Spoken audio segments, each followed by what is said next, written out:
ஏங்க ம். அடுத்த வாரம் என் அக்கா பொண்ணுக்கு பர்த்டே வருது ஞாபகம் இருக்கா? அடுத்த வாரமா? மறந்தே போச்சு. என்னைக்கு வருது? வெள்ளிக்கிழமை. சரி நான் லீவ் போட்டுறேன் அன்னைக்கு போயிடுவோம். வெள்ளிக்கிழமைனா அன்னைக்கு தான் கரெக்டா லீவ் போடுவியா? அன்னைக்கே போனா எப்படி சரி வரும்? முன்னா நாளே லீவ் போட்டுரு. முன்னா நாளே வர சொல்லிட்டாங்க. சரி 2 நாள் லீவ் போட்டுறேன். சரி உங்களுக்கு என்ன செய்ய போற? அவங்க நம்ம பசங்களுக்கு என்ன செஞ்சாங்களோ அதே செஞ்சுருவோம். அவங்க செஞ்சதே எப்படி நம்ம திரும்ப செய்ய முடியும்? அதை விட டபுளா செஞ்சாதான் நமக்கு கௌரவமா இருக்கும். அப்படியா?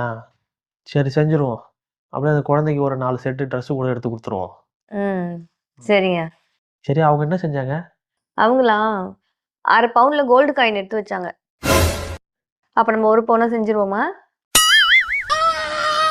அவங்க 8 வருஷத்துக்கு முன்னாடி 4 கிராம் 8000 செஞ்சிருப்பாங்க. இப்ப என்ன விலை விக்குது தெரியும்ல? வேணா ஒண்ணு பண்ணுவோம். கோல்டு வின்னர் எண்ணெய் இருக்குல்ல?